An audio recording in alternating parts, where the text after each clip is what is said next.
Okay, I'm finally going to do the little tutorial showing this little no spine or spineless ATC book that I made a couple of years ago, or it's been a while, put it that way. I don't really remember when I made it, but I designed it to hold ATCs, and each ATC is in one of the little plastic sleeves. So each one of the pockets here contains an ATC.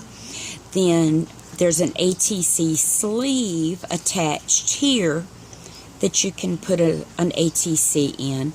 And each page is the same. Each pocket holds an ATC. Then this is the center of the book. So then there's two ATC sleeves mounted with ATCs in them. And then the same way here.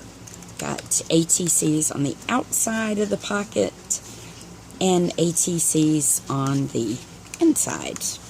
I wasn't even sure what all I could put in this one because I was just filling it up so that I could actually show it full of the little ATCs. So the basis of building the little envelope that you will do, and you're going to need 4. They're going to be cut 8.5 inches by 5 inches. So 2 sheets of cardstock you can get your 4 envelopes from. Then the first thing you're going to want to do is score each side of with the 5-inch measurement across the top. Score at a 1/2 inch on one side and a 1/2 inch on the other side. Then turn it for the 8.5 inch side and score at 3 and 6. That's it. Just that simple. Then you're going to need to cut 3 pieces that are just under 4 inches or thereabouts, because you can always trim it off. So about 4 inches by 1 inch, and then score that in half for a little 1/2 inch score mark, because that's just going to become a hinge. And all you'll do on those is just fold it in half, give it a good crease, and then you're going to want to trim the ends with an angle, but I usually wait and do this. I'm just showing you what I've done because I already have all the other pieces prepped. I make sure that this longest measurement does not go over the actual width of the envelope. So now what you're going to want to do, and I work from the back side, meaning where my scoring tool or my stylus pushed into the paper from this side, I have this humped line back here. That's what I work with so that I get, in my opinion, straighter edges when I just trim all this off. So these 4 outer sections are what we're going to cut away. These 2 are going to become our joining tabs for the envelope. So you're going to want to cut all 4 of these sections off. And when you cut this, you want to cut to the envelope side or the good side of that humped line. In other words, you want that humped line to be on the part that you cut away.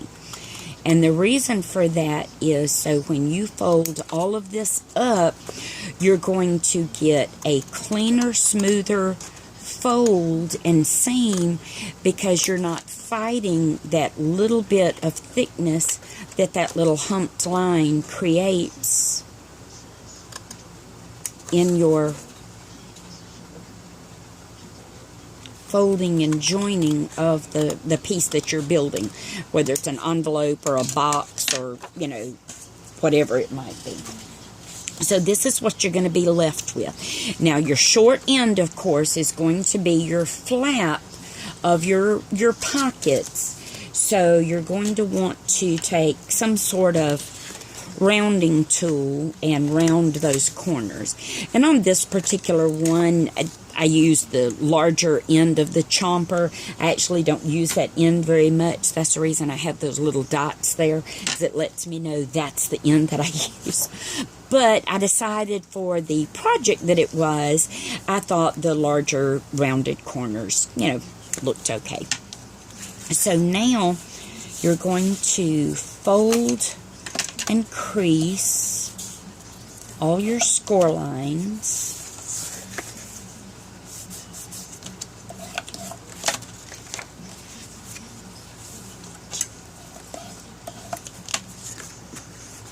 And then this is how the envelope will go together.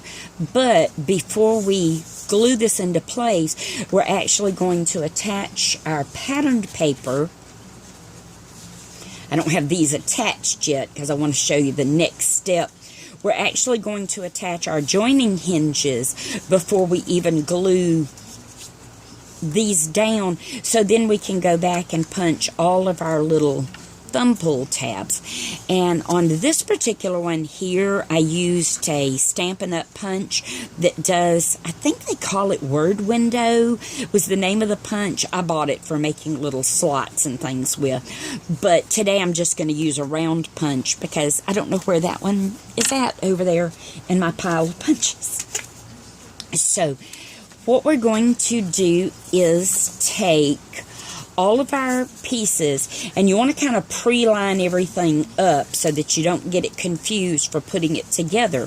The other thing that I have done is marked on, this is the outside front, because I've got the first two sections joined together, then I'm going to join the back two sections, and I'll show you how that goes together. But this is my little flag that I have to remind myself to attach my piece of ribbon to the front and the back before I put the front cover piece on. And for this one, I'm just going to use this little lace piece. And I'm not going to wrap it around the end on this one because I like just the craft cardstock.